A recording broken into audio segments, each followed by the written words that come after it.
Welcome back, everyone, to another episode of Digitally Remastered with your boy, Digital Master. Welcome aboard to another episode, and I want to thank you all who listened to the first episode or watched the first episode. I really appreciate you. It was an actual good turnout, I'll say, as far as view counts, and it's still being watched. And so I want to say or listen to. I keep saying watch because I released these on YouTube primarily, but many more locations where you can actually listen to this podcast, just so that you know. And I'll go over that in a brief moment here. But today I want to talk about Alpha 3.21.1 or Alpha 3.21.1. We're also going to talk about new updates as part of that, which includes Siege of Orison 2.0. I want to dive into a little bit of what that will be, what those changes will be. And then I also want to talk more about IAE preparation and details. There's some information that you may want to know. And in general, just conversation about what's going on with Star Citizen right now. We're going to try to fit this all in an hour. So let's get right into it. But again, before I start, I want to again thank you all for listening to the first podcast. Very exciting. I'm happy to be doing this. And again, I just love talking Star Citizen. So what I do want to share with you is that there's other locations to listen to this podcast. So primarily this is on YouTube, but it's also, I have an RSS feed, and the podcast you can actually listen on Spotify, Amazon Music, Samsung, Pandora, iHeartRadio, and more. I'll put a list up on the YouTube video because that's obviously a video. So if you want to see, because I actually have some visuals that I share during the podcast here. So those will be represented there. Other than that, what I should say, that's the primary place to communicate with me for now. I'm actually adding more options as we go. So please stay tuned for that, for sure. But again, thank you. And we're going to jump right into the content here today. I hope your day is going well. Good morning, good afternoon, good evening to you all. So let's jump right into the content for today. And we'll start with Alpha 3.21.1. And in the live environment, for those of you that don't know, I also want to make sure that I don't forget the audience and the different types of individuals that may be listening. I don't want to always speak as if though you know all the terminology or all the details, the in and outs of being a Star Citizen backer. That can be an easy thing to do, to overlook. So I want to make sure that I don't do that. And I definitely want to make sure I address everyone and don't assume you have a certain level of knowledge of the game or, again, of that terminology that we often use and have come so used to using and understanding. So let me start that again. Alpha 3.21.1, which is the current patch version in the PTU. And the PTU is the private test universe. It's pretty much the test universe of the test universe, if you will. Star Citizen is still in alpha phase as far as the MMO version of the game, right? But we're moving into beta. I firmly believe that. And I think 2024 is going to be the year that is the transition into beta from alpha. So with that said, we have the live environment, which is pretty much the main environment where most people typically log in to play the game. And it's supposed to be the least buggy version of the build or of the game. And you'll get I don't know why this tickles me so much, but you'll get different opinions about that in general, but just for the, educating you on what these different environments are. The live environment is the main environment. Anyone who signs up to the game, in fact, if you're a new backer, that's the only environment you will typically see when you download the client and load up the game for the first time. It will be the live environment. But there's also the private test universe, PTU. And that's pretty much where they test the next release of the game before it's actually released to live. And then there's some other ones too that I just want to make sure that you're aware. For those that don't know, we have the ePTU, which, as far as I know, the E stands for Experimental Private Test Universe.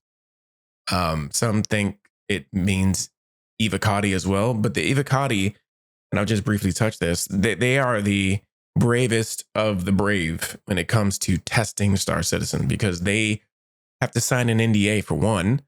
And they typically, at least historically, it's been this way. I don't know if it's changing. I think pretty much things are changing slightly. I just don't know how much yet.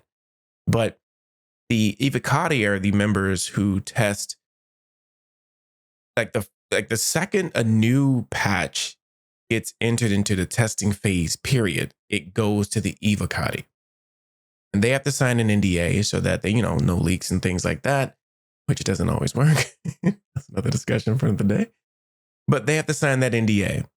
And then they have to test a game that's probably in its most broken state. And there's no probably about it. Those builds that the Evocati tests are the most broken builds you've ever seen in your life. You think you felt pain before. There's more levels to the pain. I'm not Evocati myself, just full disclosure there, but I know some people who are. And the consistent theme is, it can be painful. But, when you go in understanding what you're getting into, it makes everything a little bit easier.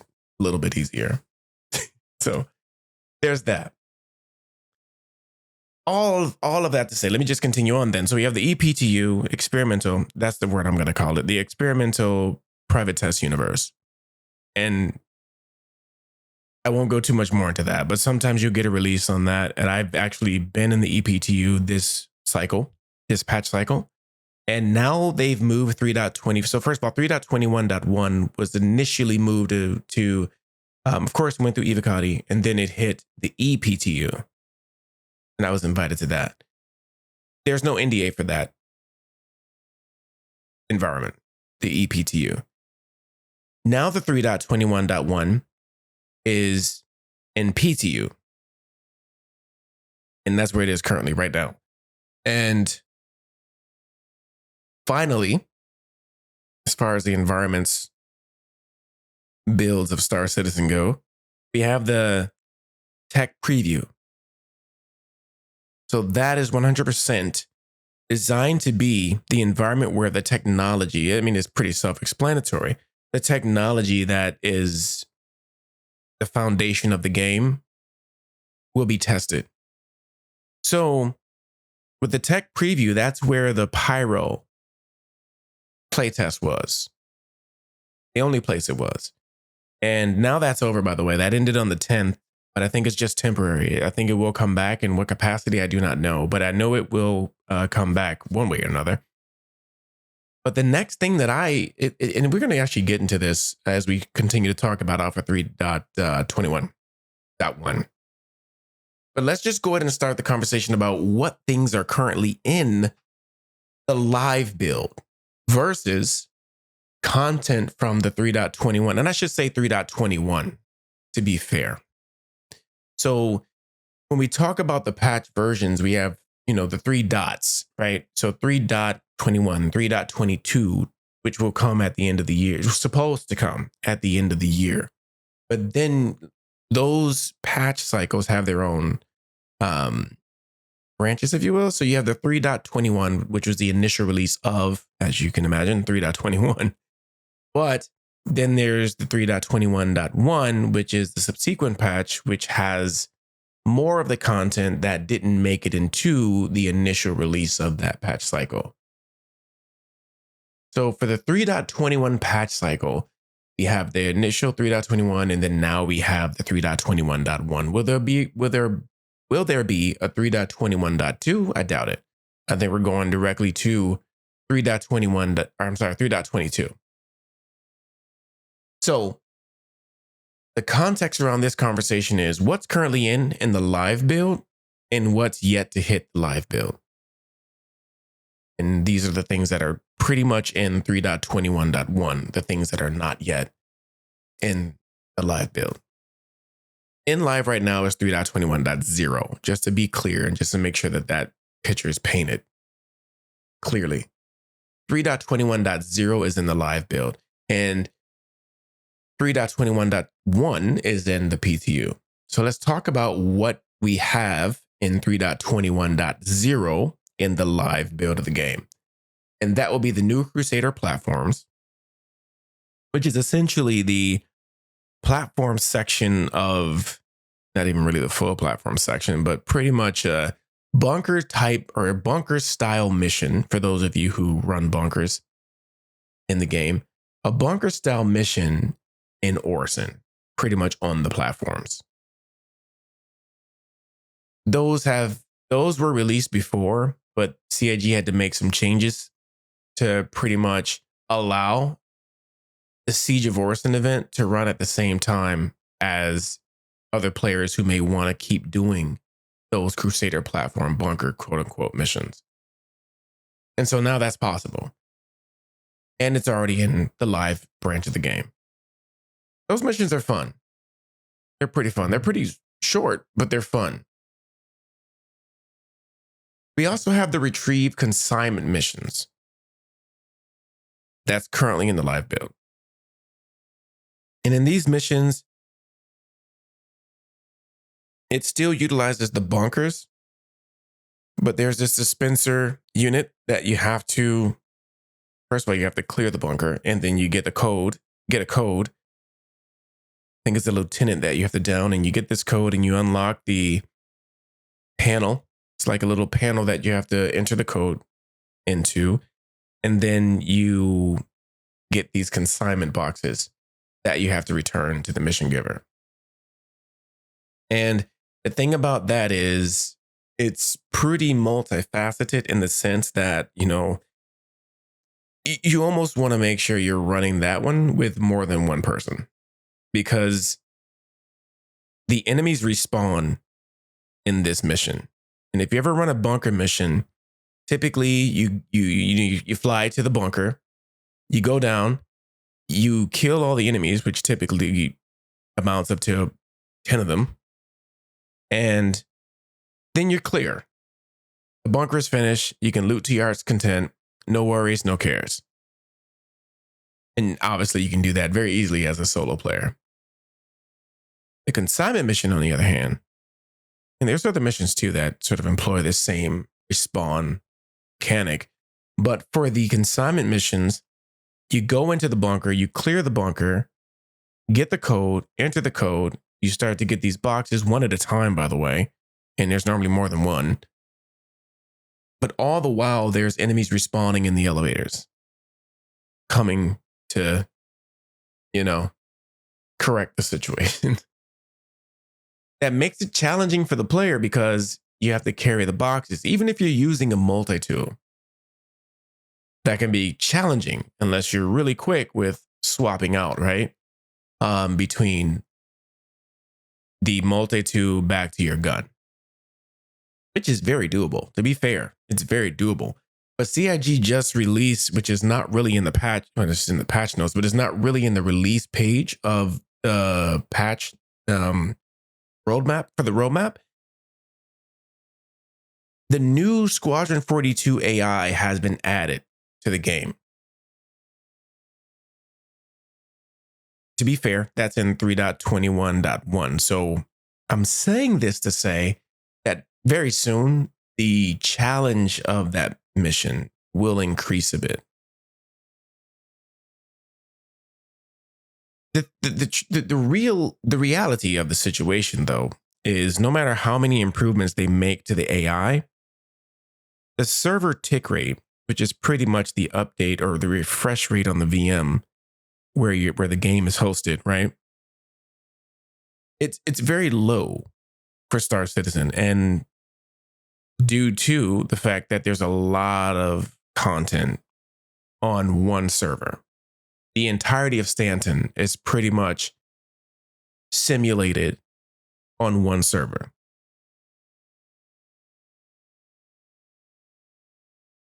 And we can get into details on that, but that's another podcast on how the technology of Star Citizen works based on the things that we know. And I'd actually love to do a podcast about that. Let me know your thoughts if you're interested in something like that. But the server tick rate on these VMs make it practically impossible for the AI to behave at their full potential. The truth is, if you watch the Squadron 42 I Held the Line video, or trailer, I call it, you can see that the AI is very good. Very good. And I am so excited about facing the AI in this game because they're using a combination of things. If you paid very close attention during CitizenCon, what they're doing or what they have done, and this goes for pretty much all the AI or the NPCs in the game. And I don't know if I have an official quote on this, but it sounds like they're using machine learning. And it sounds like they're even going to be incorporating some AI into the game, into the way that they build the intelligence of the NPCs. I think in the, I forgot the name of the panel, but the one with Yogi Klatt, they really went into a lot of detail about the AI and how the NPCs, how their logic works pretty much. I mean, of course, they didn't go into super detail, but what you walked away understanding is that it's learning from players. It's learning from players. So there's some machine learning involved here. Like they're taking the data from players' input, right? As we play the game, it seems like they're taking that data and they're feeding it into a machine learning algorithm to teach the AI how to combat, how to fly, how to maneuver, how to even strategize, like the different strategies. I believe firmly, but even when they talk about the NPCs on foot, right? We already know that they have a very elaborate system designed for the AI. Even before we even talk about the machine learning part of it. And again, I don't know that the same thing is happening at with the NPCs on foot. I have no idea, but my guess is that it is true. And I think that's a wonderful thing. Now I'm in technology. As part of this podcast, I will be introducing myself to you as well. You get to know me, and hopefully you interact and communicate. I do have a plan to maybe even create a Discord channel that you can actually interact with me as well. I don't want to just be one-sided for sure. I'd love to have conversations with you all. So I'm in technology. I work in technology. I have a 9-to-5 or career in technology as we speak today. And I love my job. Absolutely love my job. I don't know, it depends on if this ever gets big enough, maybe, but I have no desire to end my career at this point. I'm really having a good time with it, but it's in technology. It's in the technology space and I love technology. So when I hear things about machine learning being utilized or AI being introduced, and I know that's a topic for another day as far as the ethics surrounding AI or the ethical concerns surrounding AI. And I think that's another good conversation. It does fit with games too. And I think we can actually incorporate that in some way. But as it pertains to that, it's exciting. It's exciting to know that Star Citizen, like CIG, really loves to stay close to the cutting edge, if not exactly on the cutting edge. And I really believe with my heart that a lot of what CIG does is on the cutting edge. And I love them for that. I love them for that. And I think it's a wonderful thing. You have to always push the boundaries. There's a place for complacency. There's a place for the status quo. But then there's absolutely a necessity to keep pushing forward. And I appreciate CIG for those efforts with this game. And that's one of the major draws for me when it comes to Star Citizen. The game is pushing everything. It's pushing everything. And I appreciate it for that. But let's continue. So we have the retrieve consignment missions. We have the steal evidence missions that are currently in 3.21.0. We also have the Crusader Spirit A1. That's the ship. The new Crusader ship series is the A1, C1, and E1, I believe it is. But right now in 3.21.0, we only have the A1, which is a bomber variant. Nice ship. Very nice ship. I have one myself. But I'm more into the C1 due to the fact that it has more utility at the moment. Right? We really don't have much to do with bombs at the present time in the game. It's not any real missions tied to it. It's not much game content unless it's dynamic content or emergent content, right? That's the only real way that you get the most out of the A1 at this point. But continuing on, we have the Drake Cutter Scout, which is also in 3.21. And you can fly that today. It's a nice ship. And then, again, it's pretty much the exploration variant of that ship. It is, I guess you want to call it a starter ship. It's a Drake starter ship. I think it's a bit more than a starter ship based on its utility, but it's, for all intents and purposes, there's that phrase again. It's a starter ship. And that's in 3.21.0 right now. So that's what's in the game, in the live build right now. So what's yet to come? What's still tentative? This is the things that I know personally is in 3.21.1. And then we'll also talk about the things that are not in 3.21.1, which lends itself to an interesting discussion at the end of this. So what we have right now is the vehicle tractor beams, which is fun. And almost all the ships, I believe all of the ships that have a tractor beam have it in 3.21.1. I've sort of tested this. And in fact, on this very same channel, I put the video can be better, to be fair. I almost want to delete the video, but it's a very quick video that showcases all the ships that have the tractor beam attachment. So check it out. It's funny because when I do all my videos, I'll watch them. And the thing is, I'm still refining my process in the sense of my review process. So I'll look at my videos and there's always something I feel I can do better by the time I release it. And it's like, okay, you can't hold it forever. But this video, I almost feel like, okay, there was too many things I could have did better in that video. But check it out. Check it out when you get a chance. But we do have the vehicle tractor beams that are coming in 3.21.1. We also ship trespass. That's in. It's in 3.21.1, but when you look on the roadmap, it's not yet committed. However, today is Wednesday. No, today is Tuesday. I think tomorrow we get the roadmap. Today is Tuesday. See, my days are mixed up. I'm recording this on the Tuesday, the 14th. Yeah. Tomorrow we get the roadmap, which I believe will show that as committed. I could be terribly wrong, but I have to believe it because it's literally in 3.21.1. So I expect it to be released in this next build. We also have the data heist missions, and that's a more elaborate mission as well, which it requires a group. This is in 3.21.1. And pretty much as it sounds, it's a data heist mission.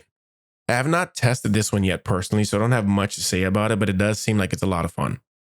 And based on what I've heard, it is a lot of fun. But again, it's definitely a mission you definitely want to do with a friend.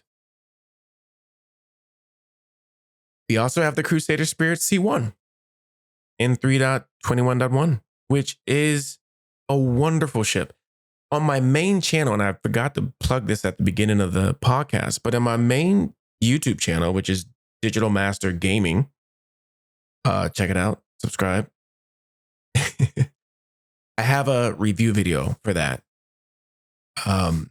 It's up right now. Go check that video out if you're interested in the Crusader C1, Spirit C1, or Crusader. Yeah, that's the way you're supposed to say it. Crusader Spirit C1. It's not Crusader C1 Spirit, as I say a lot in the video. But anyway, it's a Crusader Spirit C1. And it's a wonderful ship. Won't speak much about it because I have a review video up for it. So go check that out when you get a chance if interested. Also, the Tumbra Storm.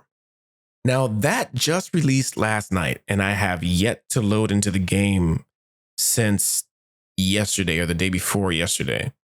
So I have not seen the Turnbull Storm myself, but I did catch a video this morning of that ship or tank. It's not a ship, it's a tank, a vehicle.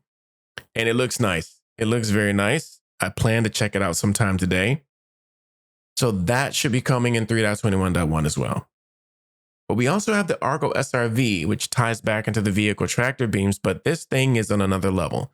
It's designed to pull ships. So it's like a, what's the name of a tow. It's a tow ship. You can tow vehicles, and in many cases, vehicles much larger than the SRV.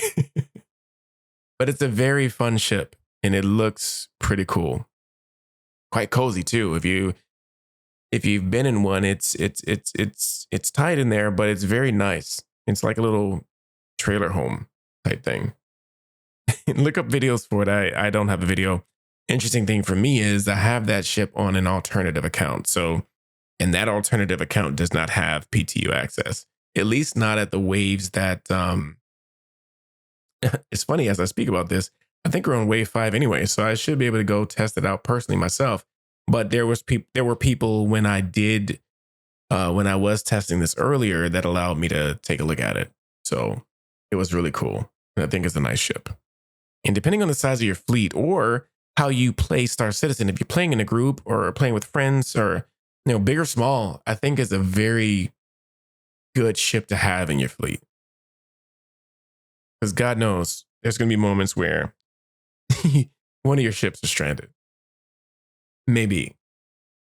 But to have a ship like that prepared and ready to go I think it's going to be pretty essential.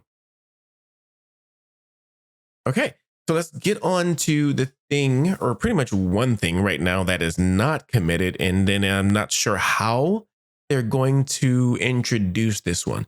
It's the replication layer split.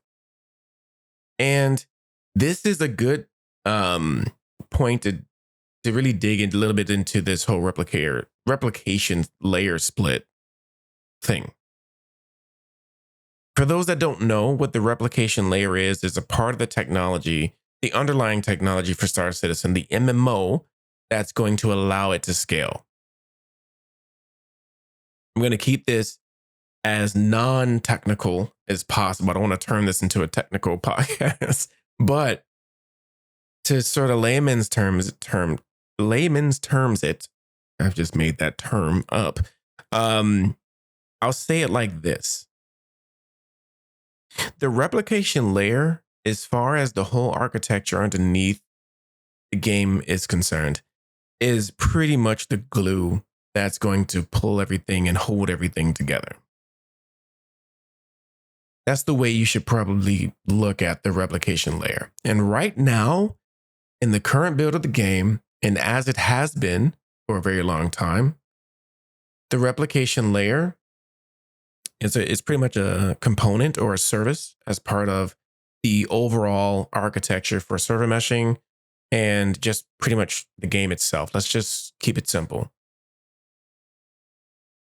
It's already there. It's just running on the same server as the game logic and simulation, I should say, as the game simulation. So they're running on the same machine. So as you can imagine, as I was just talking about the server tick rate, that's a big factor into it, right? Because when you dealing with VMs, anyone who knows anything about technology and VMs, everything you run on that VM is sharing the resources of that VM. That's CPU, that's disk space, that's memory, that's network throughput, right? All the egress and ingress, that's all being shared on that one machine. So as you can imagine, that makes things quite interesting. But here's the interesting part, the more interesting part, I probably should say, is that the replication layer is designed as a relay, essentially. It's a relay service. for all intents and purposes. Which again, I'm using that word. It's a relay service of sorts. So you really don't want it coupled with your game simulation, especially for what Star Citizen is supposed to be, right? Because we want to eventually scale magnitudes greater than what the game currently is, or where the game currently is. So in order to do that, you have to split that replication layer off of the same server as the simulation. So you're pretty much decoupling it and isolating it on its own VM or scale set, if you will. And that is the quintessential or the most important next step toward server meshing. Because once you pull the replication layer or separate the replication layer from the same server as the game simulation, now here's the first benefit of it all. Now the game server or the game simulation has less competition for resources, right? So where we now have Stanton loaded onto one virtual machine, we can also have Pyro loaded onto another virtual machine, right? And then, because the replication layer is now split from both of those,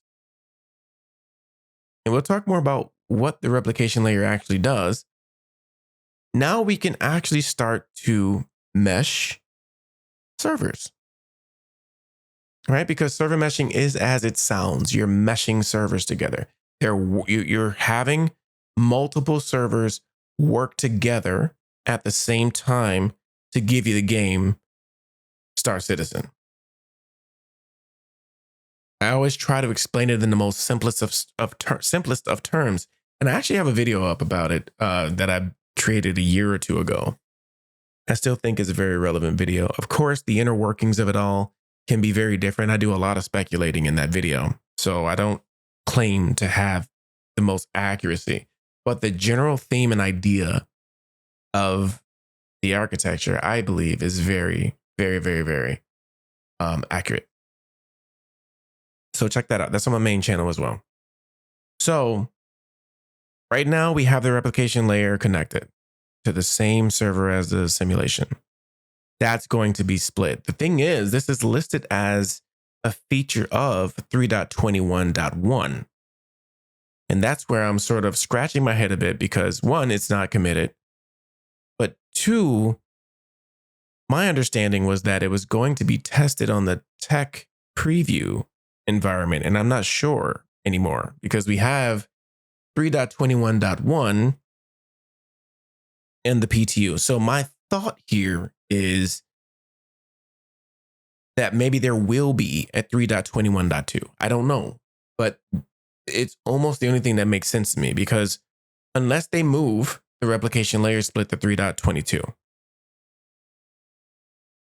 or maybe they just will test it on the tech preview and then implement it because it is technology. It's not really, I don't want to call it a feature of the actual build. It's a technology or it's an actual architectural design thing. So I don't really know that we should think about it as being welded to 3.21.1. But we'll see. We'll absolutely see. We'll see where that goes. But nonetheless, that is a big deal. That replication layer split is an absolute big deal because that will usher in true server meshing. And server meshing, the initial server meshing that we're going to get, and this is purely my guess, but it makes the most sense, is we're going to have the replication layer split, and then we're going to have Stanton on one server, and we're going to have Pyro on another. And that's going to allow us to travel from Stanton to Pyro. That will be our first iteration of server meshing.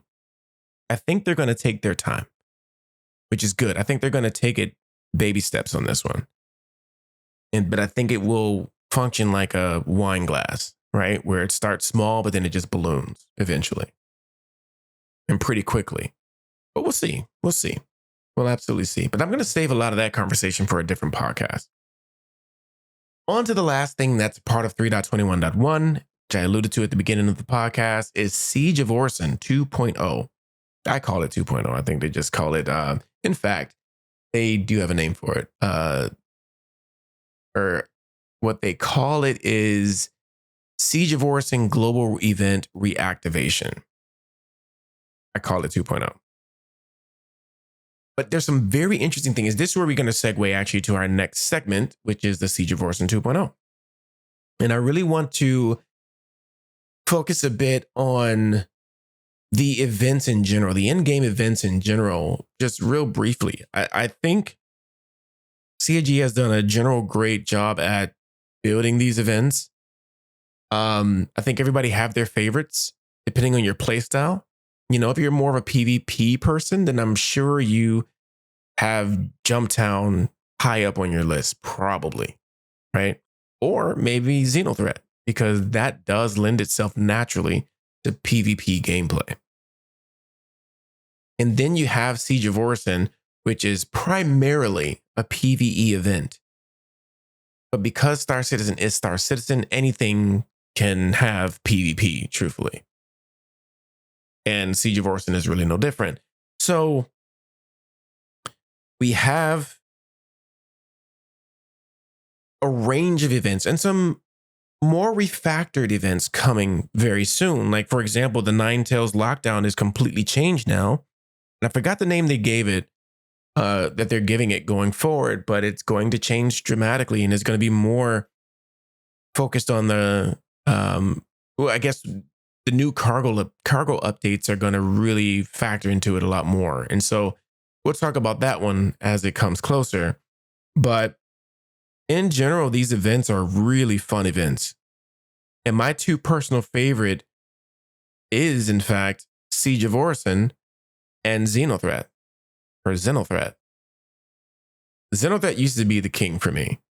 It used to be the king event for me. Out of all the events that we have, which is really not a ton, to be fair. I think max events that we have is 4, maybe 5.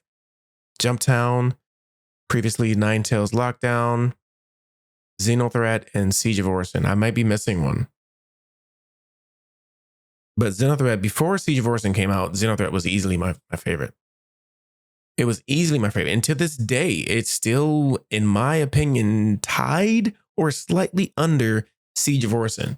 But Siege of Orison is my absolute favorite, I'll say, because, you know, I like space combat. I do. I like being in my ship. Maybe it's more of a function of just the relief that we got an event that focused so much on the ground or the on-foot combat or gameplay mechanics, right? Because to me, Siege of Orison really, really, really, it amplified the medical gameplay or medical features that they added to the game.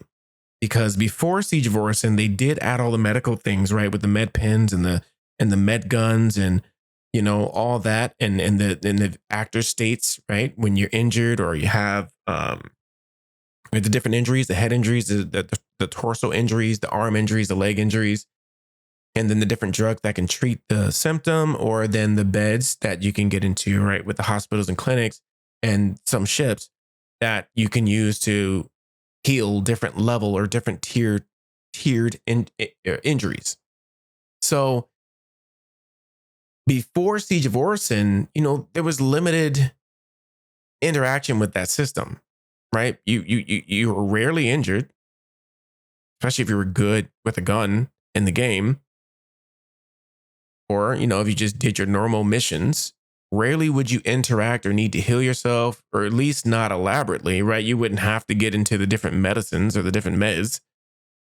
And then you really would only go to the hospital if you died. But with Siege of Orison, it introduced or really just heightened or, you know, amplified the medical gameplay, because the second you go to that mission, you're going to get shot. I mean, unless you're not engaging, right, and you're playing behind the front lines, and if you will, then maybe. But if you're jumping the platforms, if you're going from platform to platform to platform to platform, whether with a group or not, there is a high chance you're going to take damage. And when you do, it typically can lead to an injury, or more importantly, as you go from platform to platform, that's just more exposure to get worse and worse injuries. And so you find yourself playing Siege of Orison and you're getting injured. And sometimes, if you're like me, you break away from the pack sometimes, and then you get injured.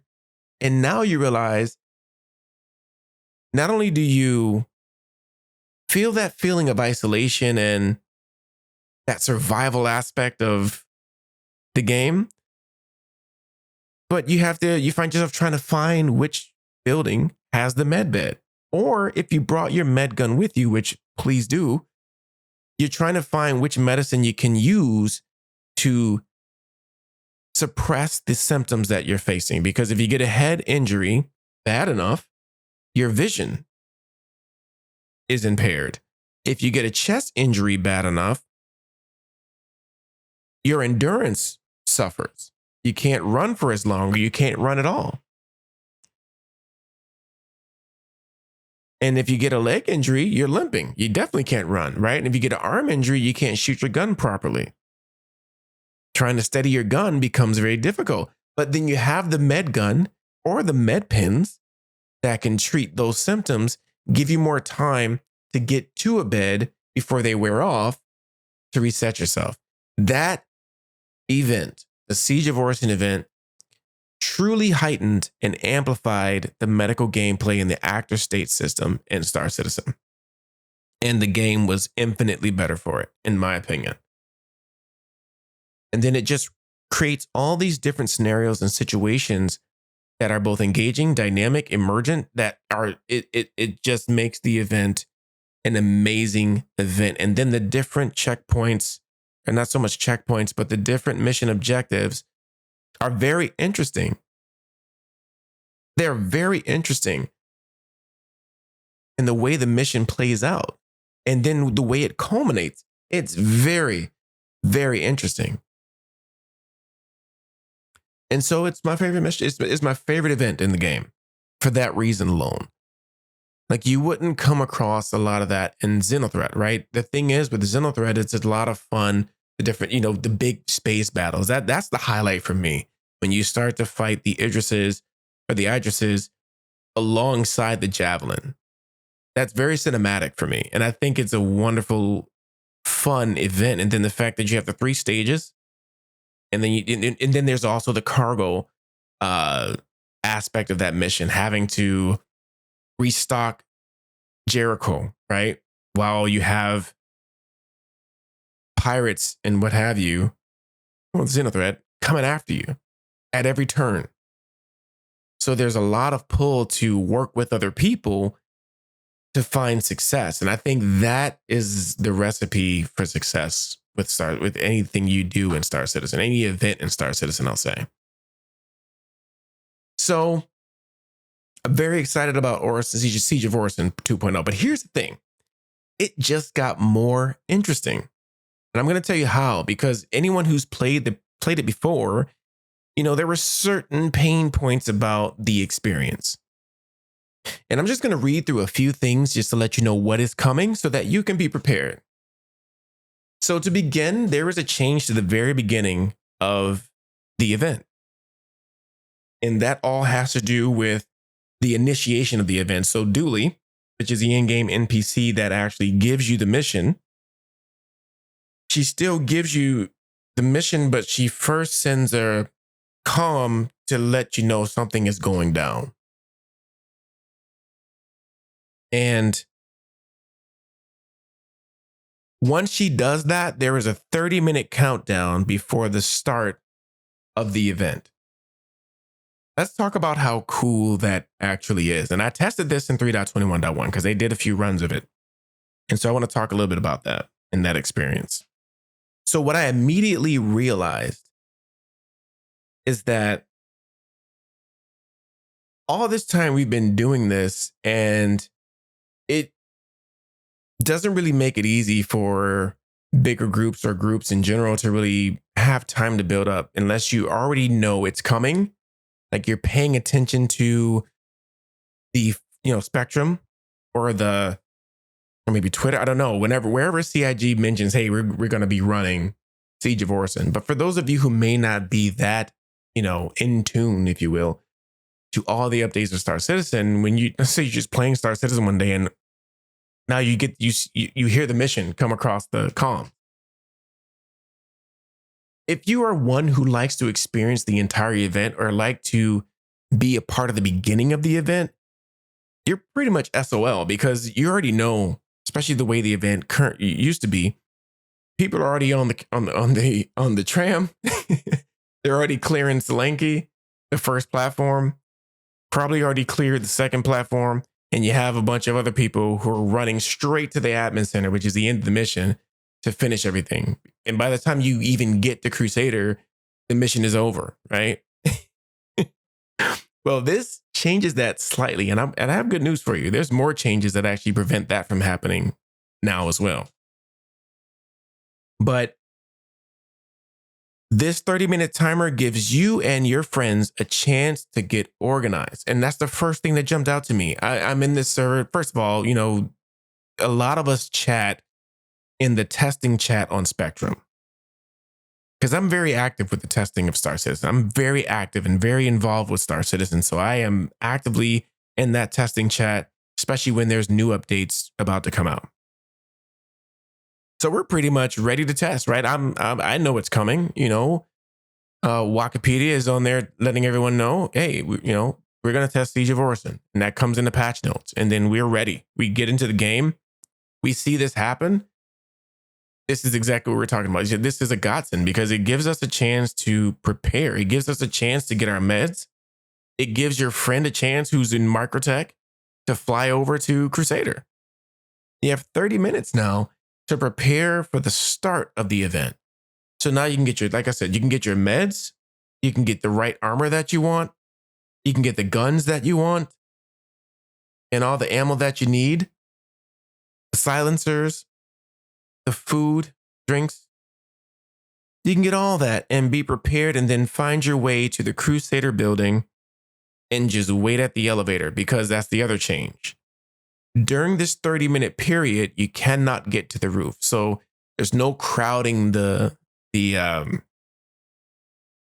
shuttle.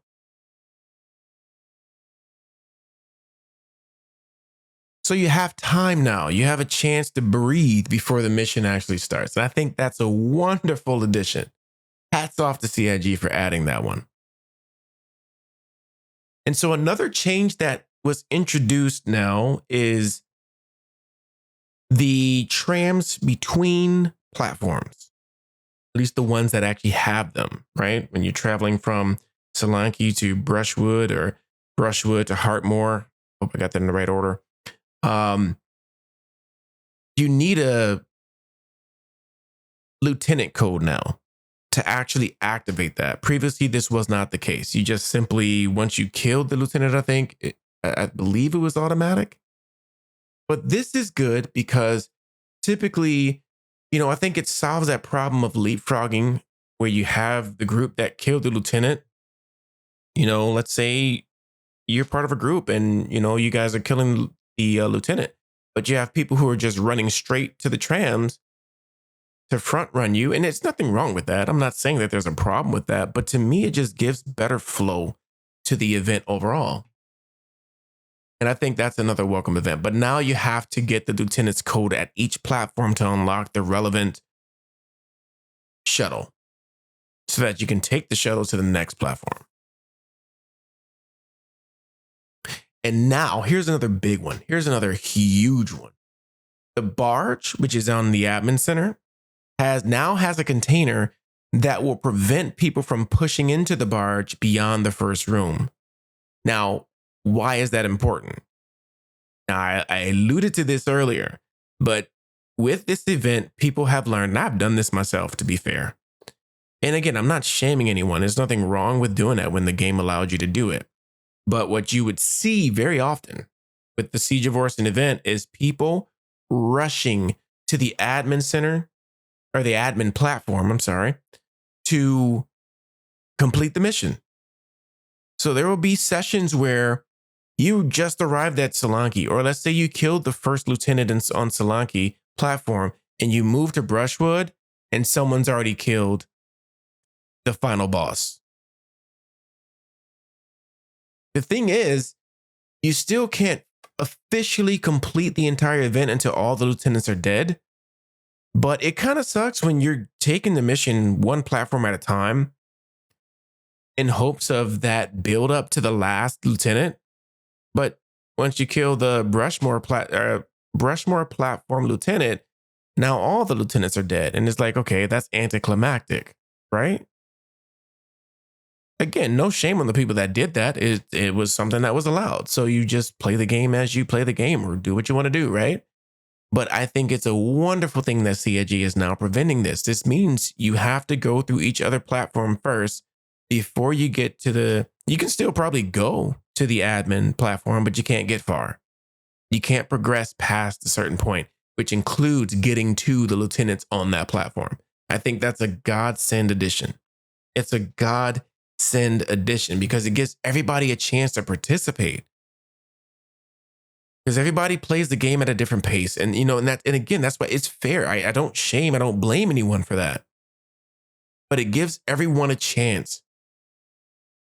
CIG has introduced mechanics to control the flow of the event. And you know what? That's a beautiful thing. And again, I will stay away from shaming people for doing the things that they like to do. I do have something to say about people who purposely, ruin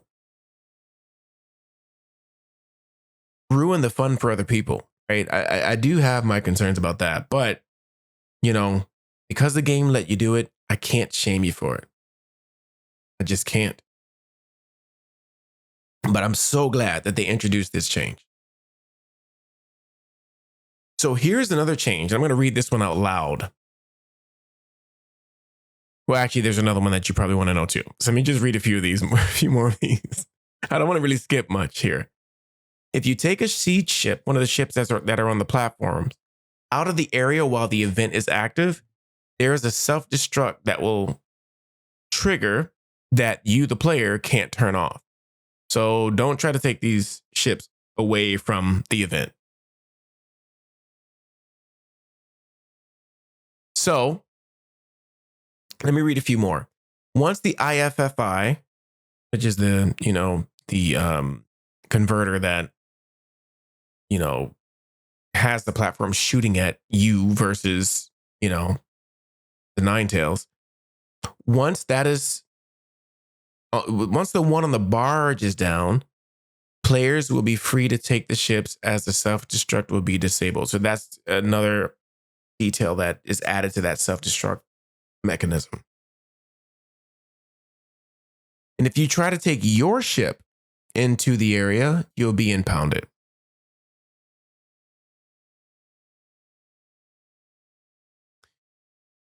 So there's quite a few changes, and there's even a few more. So hear this one. If a player commits a crime or attacks another player on the mission, they will get a marker placed on them, and players still in the mission will be allowed to kill them. And so with this, you will see an objective to do with Ninetales sympathizers and how many have been killed. So what this does is such a beautiful addition. This is another big one. So previously, if someone shot you, while you're doing the event, another player shot you and you shoot them back, you get a crime stat. Unless they've already been marked as a criminal, right? Because the way the game works right now, if someone shoots you and they're not already a criminal and you shoot back, you get a crime stat. I believe that's still the way it works. Correct me if I'm wrong, any of you veterans out there. That's the way it still works. But in this event, that's not the case.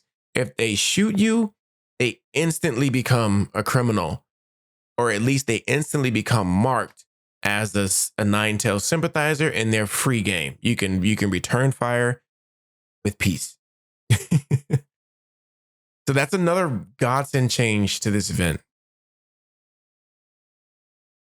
But you will only see the markers for sympathizers on the same island as you. But the fact that you can see them is wonderful. So when you kill the island lieutenant, this is another change that is another godsend. When you kill the island lieutenant and loot the code, you will get a marker on potential IFFI locations, which is also helpful because previously you would have to literally scour the entire platform to find the right box. But I'm guessing that, or just to find boxes, period. But I'm guessing that this just simply allows you to more quickly identify the boxes. Not so much identify which one has the IFFI, but identify the boxes in general, where they are, so that you can know, okay, we check this one, let's go check the other one. It's right over there, right? That type of thing. I'm all for that. Don't get me wrong. I think there's a bit of a polarizing opinion on that. I'm not saying that the community is, I'm not saying that that's coming from the community. I'm just saying I can understand a polarizing perception of that, because on one hand, some people like the exploration aspect of that, right? Having to find the boxes without having in-game clues handhold you, right? I know there's a group that would prefer not to have that. And then there's a group that are like, hey, please give me a marker, right? I can understand both sides. Yeah. So, I mean, there's more, and you could read it on the website. It's under the patch notes. One of the patch notes, there's 1,000 patch notes in there. So it's for patch version 885.4374. But there's a lot of great things coming to Siege of Orison, and I think it's a wonderful addition, and I can't wait to play it in the live build.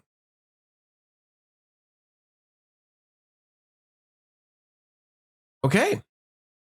So that's it for the Siege of Orison. I think we can segue now into our final segment, which is the IAE preparation and details. We're going to kind of touch on this briefly because I've used a lot of time talking about the other two topics there, but it's not really much here anyway. We do have the free fly. I do want to mention the free fly because they do this every year, of course. But if you're new to the game, or if you're one that just doesn't have a lot of ships, or maybe you just want to see or experience the ships before you dive in, this is a great opportunity to do that, because just about every ship is flyable for free during this event.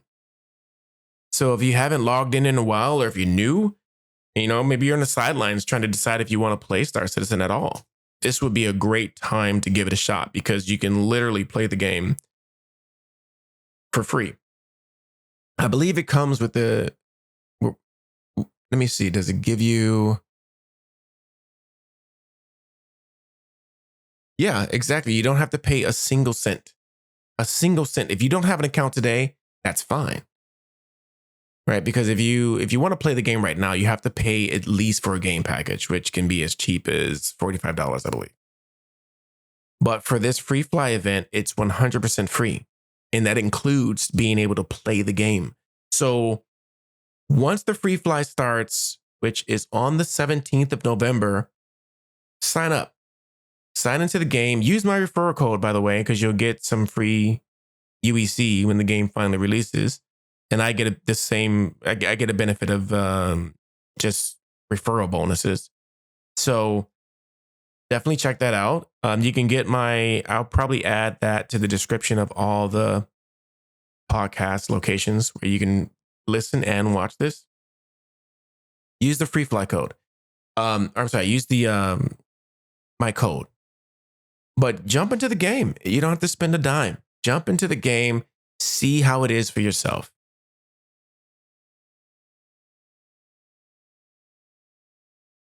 But with that said, I'm curious, what are your plans for IAE? Do you plan to have any, or to make any fleet updates? Are you downsizing? Are you upsizing? What are your plans? I'm very curious. And I'm also going to have another podcast. I'm going to be spitting these out quickly and then, see how the schedule plays out as time goes on. So I'm going to save the last 2 bullet points I have for their own podcast, or maybe we're going to combine these last 2 because I think we can talk a lot about these last 2 points. And that's going to be LTI, which is lifetime insurance versus the other ones. And then the leaked ships. I think I do want to go into some of these leaked details. There was a commenter who shared that he would be interested. And I actually wanted to talk about them. So I think I'm going to do that for the very next episode, which I'm probably going to record very, very, very, very, very soon, hopefully before the 17th, so that we can speculate together based on the information that we do have and then kind of go from there. But again, it's been good to talk. Good to talk to you about Star Citizen. I love this game.